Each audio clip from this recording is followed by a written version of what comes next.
This episode of the Rocker Skating Podcast is brought to you by MK Blades, the choice of champions. For nearly a century, MK has crafted world-class figure skating blades trusted by Olympians and beginners alike. Whether you're perfecting your first jumps or chasing gold, MK gives you the edge you need. Visit mkblades.com and find your perfect pair.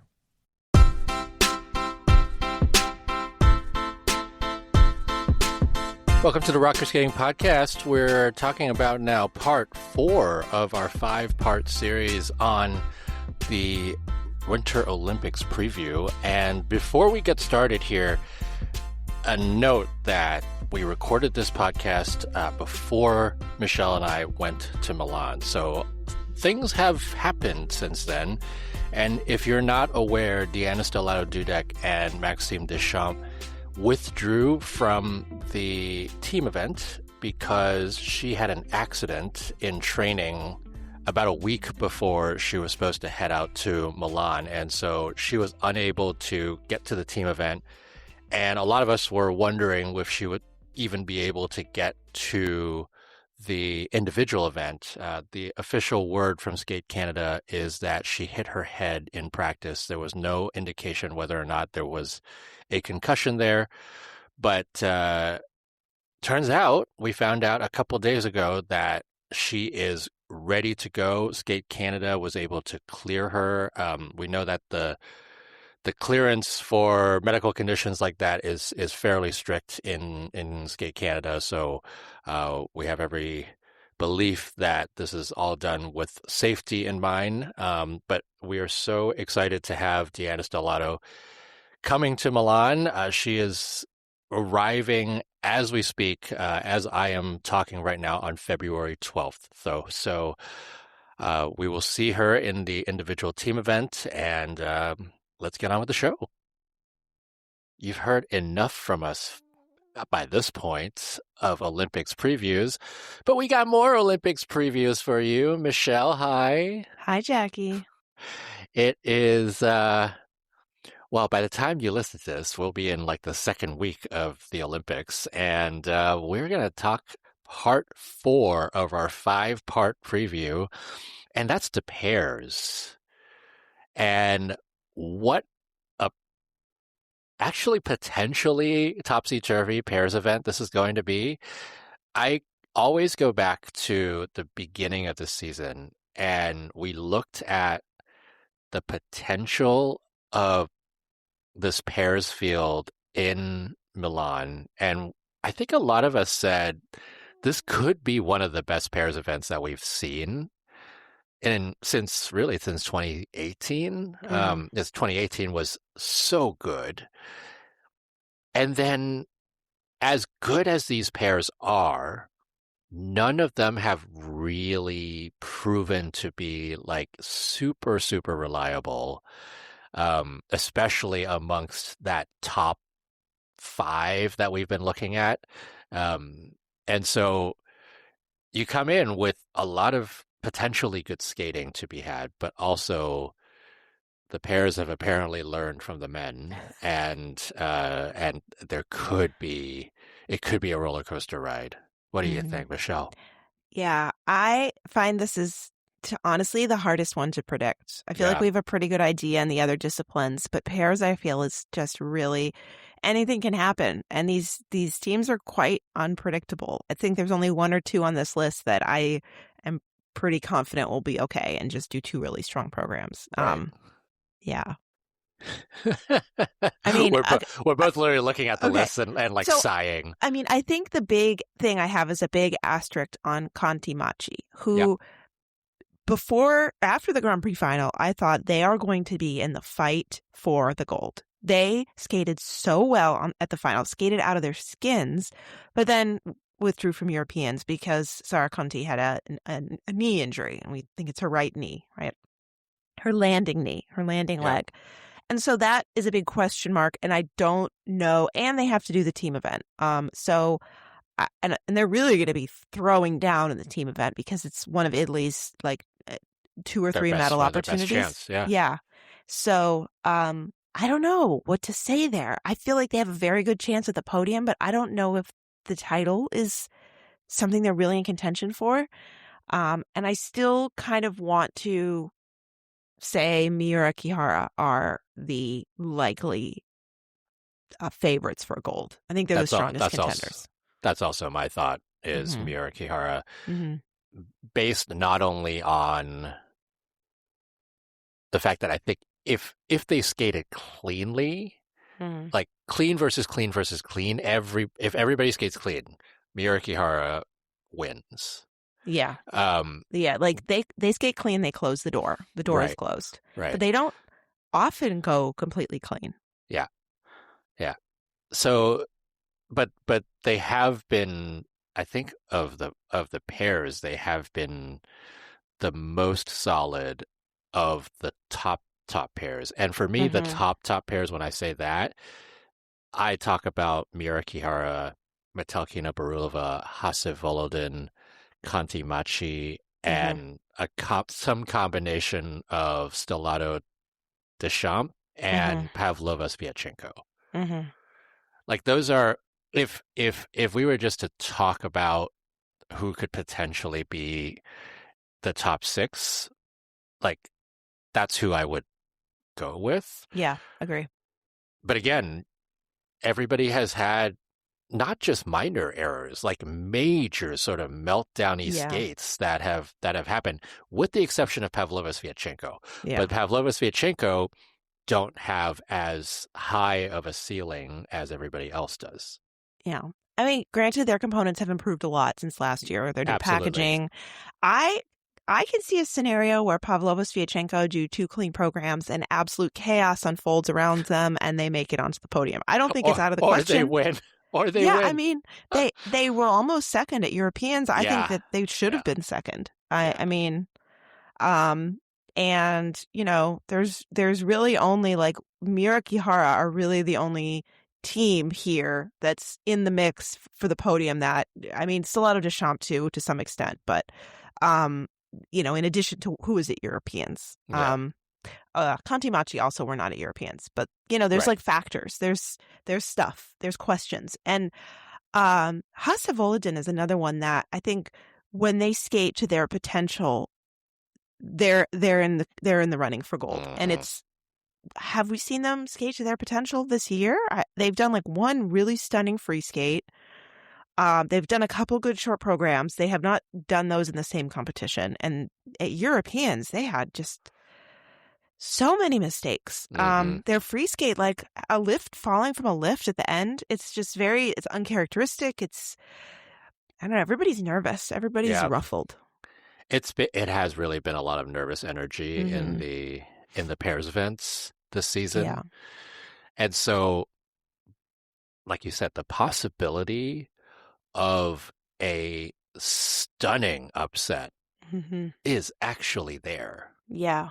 Like the possibility that someone like Pavlova-Sviatchenko, who you wouldn't really call one of the favorites for the podium, but is an outside shot for the podium, because of how they've been skating in terms of consistency season, there is a chance there for them. And you can say the same thing about Nagao Komoriguchi.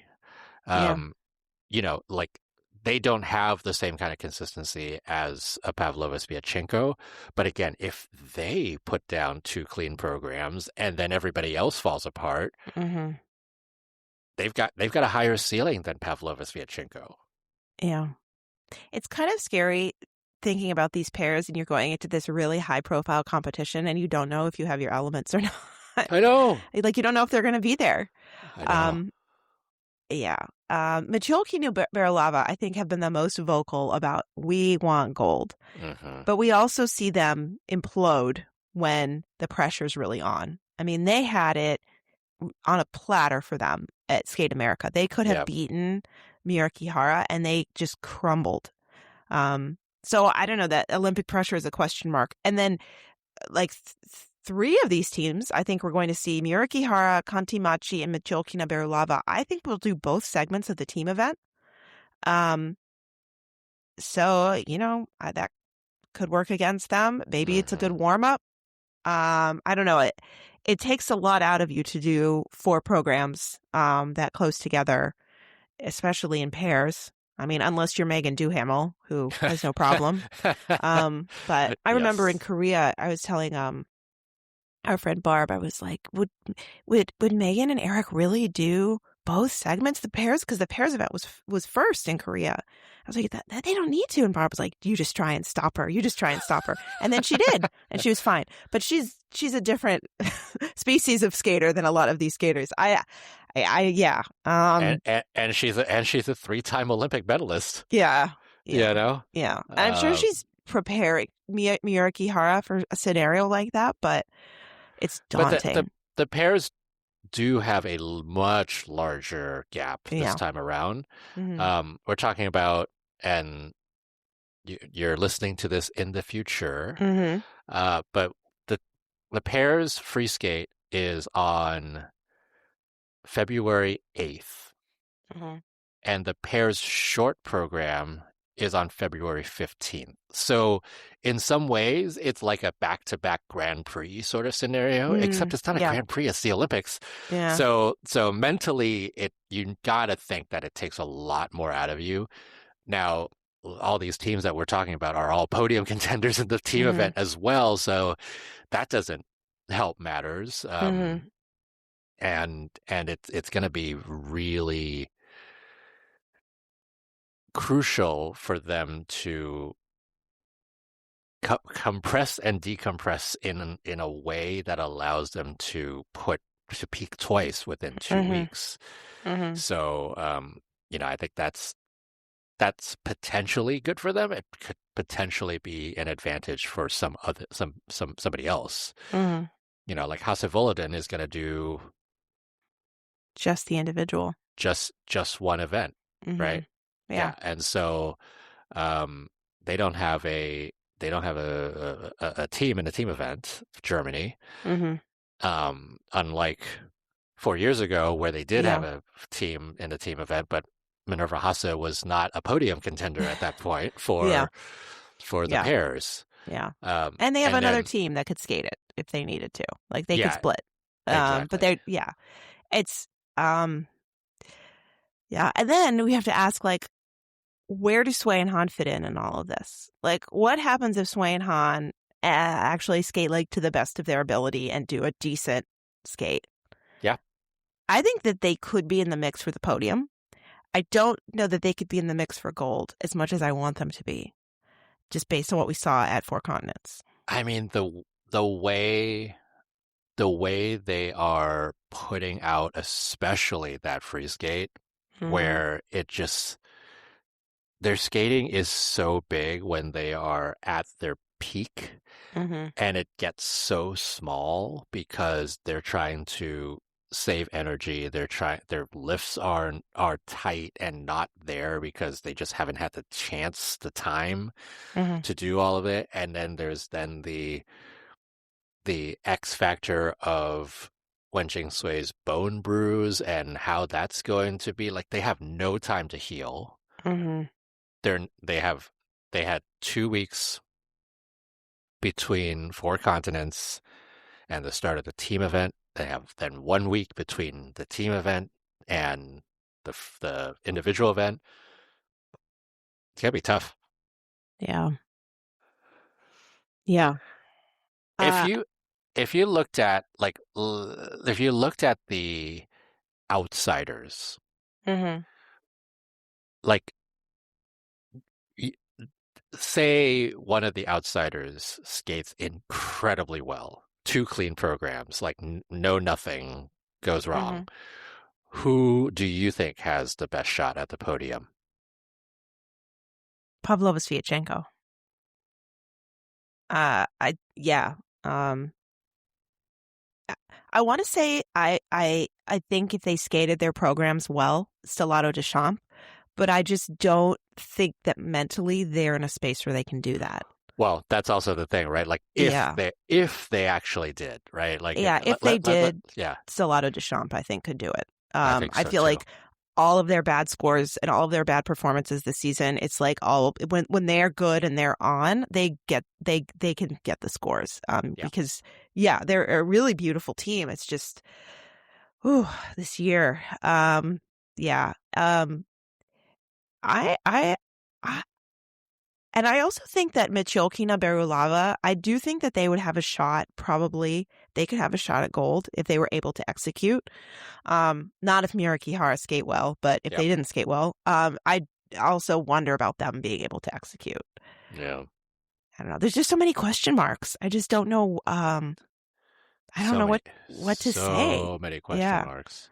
I mean, this is a great time to be a pair with strong mental fortitude and nice programs, because you could really do something here. Well, I mean, we've sliced and diced this field in many different ways, but like for me, the interesting thing is if we sliced and diced this field by the quality of the two programs, for me, like Miura and Kihara, far and away. Stellato-Dudek, Nagaoka Moriguchi, Conti and Macii, and then I think Hase and Volodin.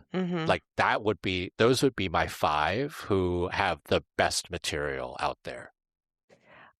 Okay, I would put Metelkina and Berulava as having like number 2 best short program behind Miura and Kihara. The short is really now good. The free skate, on the other hand, I do love their short program. They do a good bolero. Yeah. And I think the other thing is in the free skate, the groups are so small in pairs. There's only 4 teams. So, I mean, I feel like someone having the skate of their life in the second to last group they could maybe get on the podium if they're lucky, but I think a lot will be decided in the short program. But someone in 4th could absolutely win. Yeah. I mean, this will be like a generally crazy pairs event. Yeah. We have 19 pairs. 16 of them make it to the free. So again, like it's sort of this like, oh my God, just like let them all make it to the free. They've made it this far. Yeah.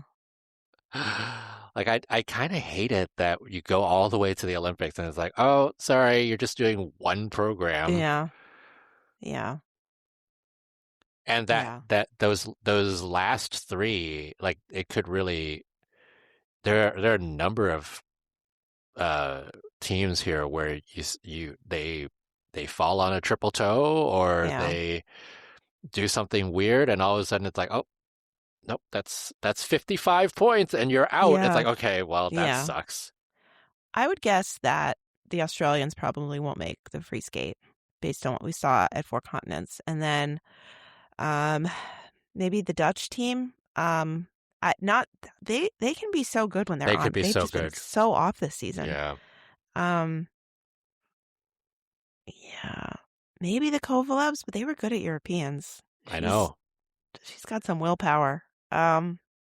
It's hard to say who the 17th is. I agree with you. I think 18 and 19 are probably Danilova, Siba, and Golubieva, Giotopoulos more. Again, if Danilova and Shiba could do what they can do, they're in the free skate, no problem. Yeah. But I just think Golubieva and Giotopoulos more are just so out of training right now, and we talked about this at 4 continents. They are happy to be at the Olympics. They're happy they made it through the concussion and the citizenship debacle and all the obstacles, and so they will enjoy the short program and it's going to be great. It just you can't get in there with a double twist and an iffy throw. It's just not going to happen. I mean, do you remember what happened to Peng and Jin in Korea? Oh my gosh, they were someone who was like outside medal contenders, maybe outside top 5 contenders, and they completely imploded in the short and missed the free skate. So, but that was also the craziness of that field. Yeah, like that 2018 Everybody was clean. It Still, was like so good. the gold standard of Yeah. pairs of this generation, 2018 was remarkable. Mm-hmm. Yeah.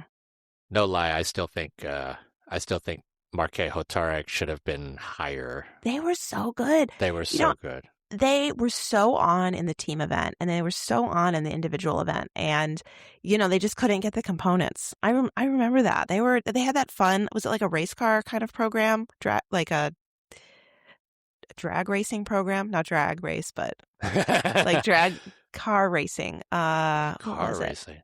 I thought they had the Americano program. Maybe that's what I'm thinking of. Boop boop boop boop boop boop boop boop boop boop. Yeah. And then didn't they also have Seven Nation Army? That was the year before. Oh, that was the year before. Armacord is that was like a fascist Italy, timepiece program. The Americano program. Maybe that's what I'm thinking of. Yeah, that's what you're thinking of. They're short. It's like it was super fun. Yeah. It's all a blur. Oh, right. Yes. That's right. But yeah, no, it was still like that event was, it continues to be one of the like highlights of pairs that I've witnessed live. Mm-hmm. And it was so good. Oh, the shore program. When Aliona looked at Bruno and she's like, "Did you double?" Double? You doubled? I couldn't sleep that night. I was like, "Oh God, how did this happen?" I mean, Pang and Jin didn't advance to the free skate with a 62-61. Okay, I know the scores were different back then. Yeah, and I think the elements were different back then, and there were some other things that made it also like the scores not comparable to today's, but still. Yeah.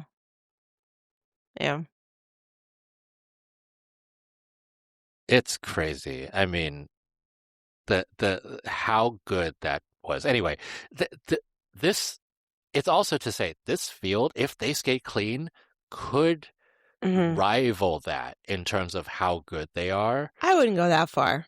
I wouldn't go that far. Rival. I wouldn't didn't go say that match. far. Yeah, I would say compliment. Compliment.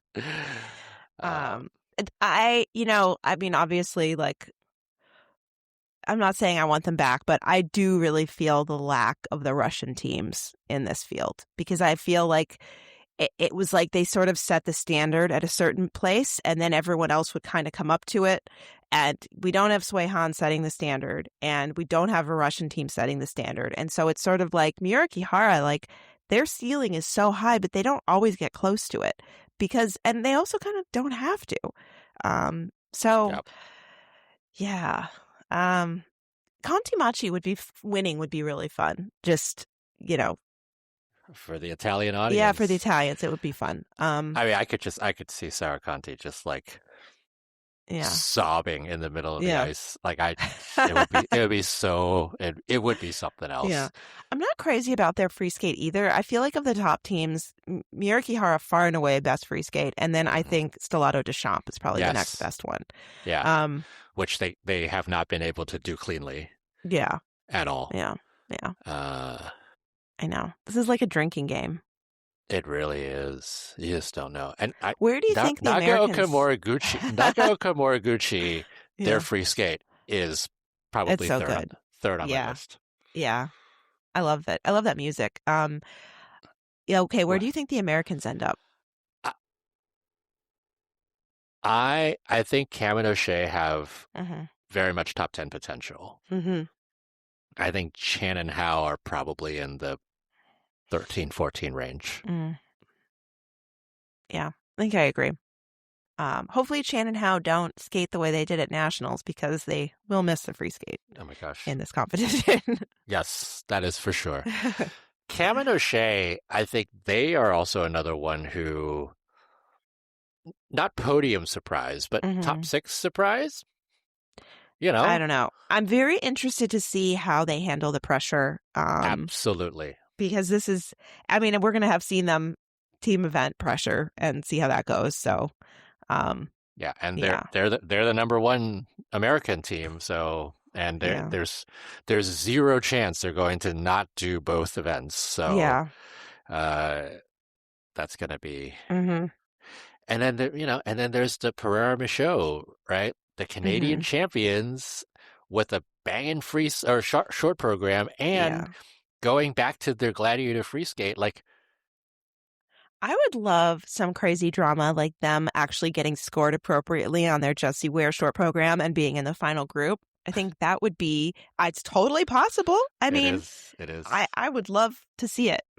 Um, Look, I mean, if you look at the scores, mm-hmm, you you would think that podium is probably in the 220s, mm-hmm, but also because there's so many people who have not skated to their potential all season long, you could maybe only just see one team in the 220s, and mm-hmm.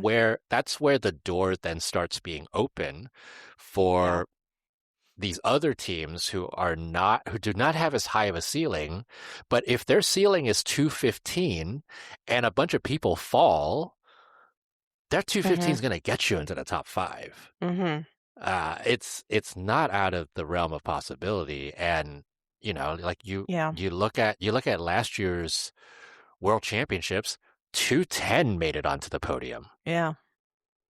Yeah.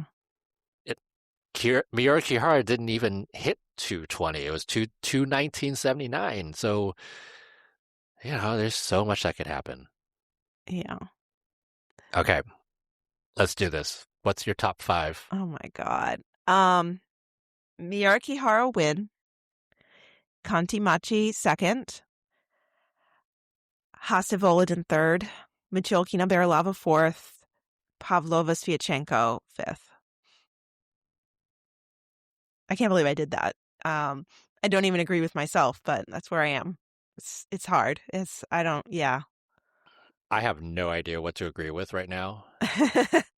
This is this is um with the belief that Sarah hmm Conti is not ready hmm for a full 100% competition.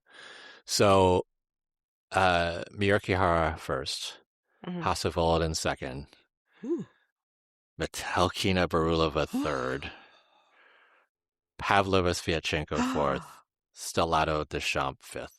Whoa. Okay. If Conti and Macii are ready, Yeah. then my predictions would be that they go up to Yeah. the podium somewhere. Yeah. Yeah. Yeah. Um, I don't know.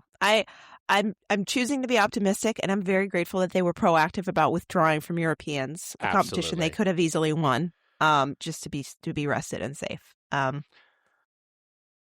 But that also makes me wonder how severe that injury is. Yeah. Yeah. I mean, I saw that post on the secret sources section of FSU over Christmas. So it happened a while before Europeans. They knew pretty far in advance they weren't going to go. Wow. Wow, wow, wow. Um, I so guess we'll see. yeah. Well, pairs is pairs, and the potential for this to be a very crazy result is Yeah. there. The It will potential for be Go ahead. I'll No, say go it's ahead. going to be history making regardless because these teams in contention are first time or very infrequent medalists in Olympic pair skating. I mean, hmm Georgia's never won a medal, I think, in figure skating, period. Have they ever won a medal at the Winter Olympics? Am I making that up? I don't think they ever have. For the Olympics or like Winter for Olympics. figure skating or for I the think for Olympics period? Winter Olympics. I don't know. I'm pretty sure they haven't. But yeah, figure skating,